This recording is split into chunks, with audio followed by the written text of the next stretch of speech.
नमस्कार, मेरा नाम डॉक्टर सुमेश मेहरोत्रा है। मैं बरेली का बाशिंदा हूँ। पिछले जन्म हुआ जब से ही बरेली में हूँ और पिछले 22 सालों से यहाँ पे प्रैक्टिस कर रहा हूँ।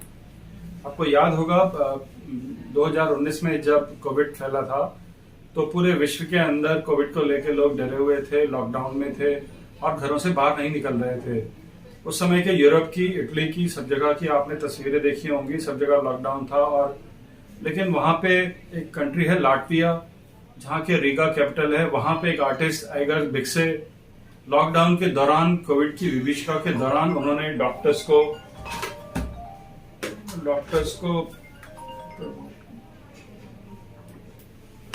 को प्रमोट करने के लिए, डॉक्टर्स को रिस्पेक्ट देने के लिए, खास तौर से लेडीज डॉक्टर्स या लेडीज मेडिकल वर्कर्स को आदर देने के लिए उन्होंने एक प्रतिमा बनाई जो 20 फुट की प्रतिमा है और उसका नाम उन्होंने मेडिक्स टू द वर्ल्ड लिखा। इसमें उन्होंने वो दृश्य दिखाया जब डॉक्टर एक मरीज को अटेंड करने के बाद ऑपरेशन थिएटर से या आईसीयू से बाहर निकल के आ रहा है और भगवान की तरफ देख रहा है। तो ये प्रतिमा उस समय लोगों के मन, जनमानस को छू गई और पूरी वर्ल्ड में बहुत ज्यादा फेमस हुई थी। उस समय कोविड वॉरियर्स का ये एक सिंबल, प्रतीक माना जा रहा था। और जिस समय ये प्रतिमा रिलीज की गई, सारे विश्व के सारे बड़े चैनल, सारे न्यूज़पेपर पे फ्रंट पेज पे थी। Times of India, New York Times, BBC, Fox News, सब जगह ये थी। उसका छोटा प्रारूप शायद आपकी टेबल पर है, दिखाना चाहेंगे दर्शकों के पास से? जी, ये हम लोगों ने 3D प्रिंटिंग से उसकी एक कॉपी बनाने की कोशिश की है, छोटी कॉपी। और ये जो दूसरा अल्मुनियम का है, ये मरदवाद के कारीगर अनवार मियां ने बना के हम लोग को गिफ्ट किया है। ऐसी 200 प्रतिमाएं उन्होंने हमें गिफ्ट की हैं, बिना किसी चार्ज के, बिना किसी पैसे के। दोस्तों, इस वक्त मौजूद है दीपमाला नर्सिंग स्कूल के अंदर और यहाँ पर लाइब्रेरी है और ये देख रहे हो बहुत शानदार किताबें यहाँ पर लगी हैं। मदर बेबी केयर, माँ और बच्चे की देखभाल कैसे करें, ये सब नर्सिंग के छात्रों के लिए बहुत उपयोगी है। पूरे कैंपस में क्या है, कैसे व्यवस्थित किया गया है, वो हम पूरा संपूर्ण वातावरण, computer room, library room, anatomy room, lecture room आदि सब दिखाने के लिए लेकर चल रहे हैं। जुड़ रहिए हमारे साथ, देखते रहिए गंभीर न्यूज। और सीढ़ियाँ, फ्लोर और अभी भी लगातार चल रही हैं तैयारियां और लेके चल रहे हैं हम आपको कंप्यूटर लैब की तरफ। दीपमाला नर्सिंग स्कूल की हम प्रैक्टिकल लैब की तरफ आपको लेके चल रहे हैं और इस लैब में भी आप देख पाएंगे किस तरीके से सिखाया जाएगा प्रैक्टिकल करके यहाँ पर स्टूडेंट्स को, और जिसका नज़ारा मैं आपको दिखा रहा हूँ इस कैमरे की नज़र से। और यहाँ भी मानव अंग डिस्प्ले किए गए हैं, तमाम तरीके के चार्ट यहाँ भी लगे हैं और एक कंकाल भी देखने को मिलेगा। हड्डियों के बारे में पढ़ाई होगी तो इस कंकाल के बारे में भी नर्सिंग स्टूडेंट समझ पाएंगी कौन सी हड्डी कहाँ पर स्थित है, मानव के शरीर में कितनी हड्डियां हैं।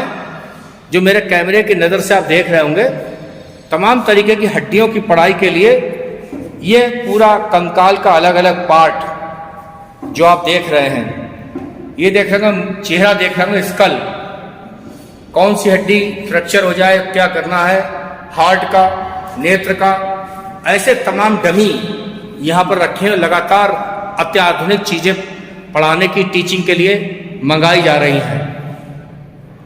इसी नर्सिंग स्कूल के क्लास में मैं आपको दूसरे पार्ट तक लेकर चलता हूँ। यहाँ पर एक टीचर लेक्चर देगी और साथ में साथ एक कंकाल और आप देख पा रहे होंगे। ये कंकाल जो स्टूडेंट को चीज़ों को समझने में बहुत कारगर साबित होगा। मेहरोत्रा जी, कल क्या कार्यक्रम रखा है आपने, कौन आ रहा है? जी, इस मूर्ति के रचयिता mister Aigars Bikse, member of parliament of Latvia, वो कल सुबह दिल्ली की फ्लाइट से आ रहे हैं और आने के बाद वो शाम को 3 बजे के बाद सन टावर होटल में press conference, meet the press करना चाहते हैं। वो अपना संदेश भारत के लोगों तक पहुंचाना चाहते हैं और इसमें उन्होंने अपने फॉरेन मिनिस्ट्री से फोन करके भी अपने दिल्ली से कुछ शायद रिपोर्टर्स को बुलाया है।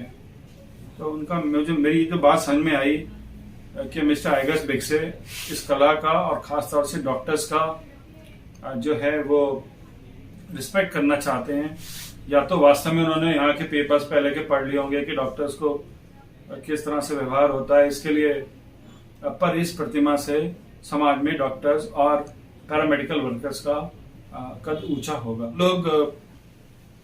हम लोग एक नर्सिंग कॉलेज, एक ट्रेनिंग सेंटर बनाने की सोच रहे थे जहां पे कोविड, इबोला और दूसरी खतरनाक बीमारियों के इलाज करने का प्रशिक्षण दिया जा चुके। ये बायोसेफ्टी लेवल क्या होता है, बायोसेफ्टी लेवल 4 क्या होता है, मैं बाद में बताऊंगा।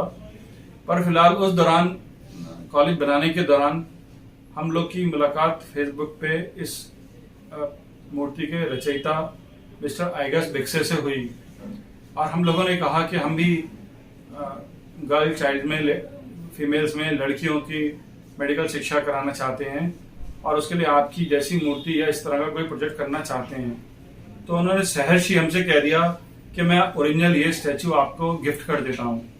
हमें विश्वास ही नहीं हुआ कि ये वास्तव में सच कह रहे हैं, लेकिन बाद में उनके असिस्टेंट का व्हाट्सएप पे मैसेज आया और उन्होंने उसका समाधान करने की, साधन करने की बात कही।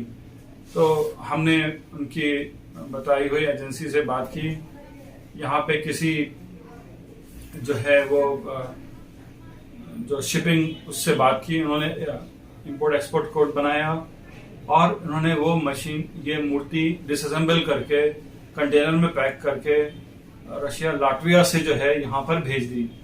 इसको आने में भी 1.5 महीने लगे, समुद्री रूट से आई, उसके बाद दिल्ली में आई और बहुत बड़े कंटेनर से यहाँ पहुंची। लेकिन हम लोग को लास्ट तक, खास तौर से मेरी श्रीमती को लास्ट तक इस पे भरोसा नहीं था। उन्हें लग रहा था कहीं ऐसा ना हो कि ये कोई इंटरनेट स्कैम हो और आप यहाँ आए और बाद में कंटेनर में कुछ और निकले या स्टैचू में कुछ और निकल के आए। लेकिन जब मूर्ति यहाँ आ गई और आके देखा, और उससे पहले ही, मूर्ति के आने से पहले लाटविया के एम्बेसी से फोन आया, एम्बेसडर साहब का, कि हम अपने देश की धरोहर आपको दे रहे हैं। वास्तव में ये जो स्टैचू है ये एक पीस ऑफ आर्ट है और हालांकि उन्होंने हमें गिफ्ट की, फिर भी कस्टम्स ने इसकी वैल्यू $80,000 लगाई थी और उसके हिसाब से कस्टम फीस लगा रहे थे। लेकिन फिर लाटवियन एम्बेसी ने फॉरेन मिनिस्ट्री से कुछ कहा और ये कस्टम्स बिल्कुल नगण्य कर दिया गया। वास्तव में हमारी ये समझ में नहीं आया कि ये उन्होंने हमें गिफ्ट क्यों कर दी। इन कलाकारों का मन ऐसे ही होता है। इसके बाद भी हमारे को आज सुबह भी BBC से कॉल आई और वो बार बार ये कह रहे थे कि दिल्ली में कहाँ पे स्थापित की है, दिल्ली में कहाँ पे स्थापित की है। उनको शायद ये विश्वास नहीं हो रहा था कि इतनी famous, world famous statue Bareilly जैसे छोटे शहर में आ कैसे गई। पेरिस और के म्यूजियम्स करोड़ों रुपए देके खरीदते, ये इतनी फेमस स्टैचू है। तो ये हमारा सौभाग्य है कि एक कलाकार ने, हमारे को मूर्तिकार ने, ये स्टैचू, वो खुद वहाँ के मेंबर ऑफ पार्लियामेंट भी हैं, उन्होंने ये स्टैचू हम लोग को गिफ्ट की। और हमने जो नर्सिंग कॉलेज बना रहे हैं, दीपमाला नर्सिंग कॉलेज, उसमें इसको स्थापित किया है इसलिए कि लड़कियों में, बच्चियों में नर्सिंग को लेके इंतजाम बढ़े। हमारे देश का, खासतौर से बरेली शहर का एक ये दुर्भाग्य है कि हमारी बच्चियां जो हैं वो BA MA सब करती हैं, सॉफ्टवेयर करना चाहती हैं, लेकिन नर्सिंग की तरफ कोई बहुत कम लोग जाना चाहते हैं। शायद नर्सिंग व्यवसाय को हे दृष्टि से देखा जाता है। लेकिन आज की तारीख में विदेशों में और खुद हिंदुस्तान में भी नर्सिंग का इतना अच्छा स्कोप है। हमारे साथ की, हमें याद है गंगाराम में हमारे साथ कई सारी सिस्टर्स थी। आज उसमें से कोई ऑस्ट्रेलिया में है, कोई इंग्लैंड में है, कोई US में है, किसी का अपना हेलीकॉप्टर है, किसी के अपने बच्चे मेडिकल कॉलेजेस में पढ़ रहे हैं, सबके अपने घर हैं। ऐसे बहुत सारी हम लोग की साथ के वर्कर्स ने हमारे को मैसेज भेजे हैं। और मैं यही कहना चाहूँगा हिंदुस्तान की बच्चियों से और बच्चों से और खासतौर से बरेली के लोगों से कि नर्सिंग एक बहुत अच्छा करियर है। इससे ना मानव सेवा का मौका मिलता है, समाज में इज्जत मिलती है और सबसे बड़ी बात है कि आप इंडिपेंडेंट होते हैं। नर्सिंग करियर में आपको किसी के ऊपर भी निर्भर होने की जरूरत नहीं है। नर्सिंग के इतने ऑप्शंस हैं कि आप अपने आप इंडिपेंडेंटली काम कर सकते हैं, अच्छी जिंदगी जी सकते हैं और समाज को बेहतर बनाने में बहुत मदद कर सकते हैं।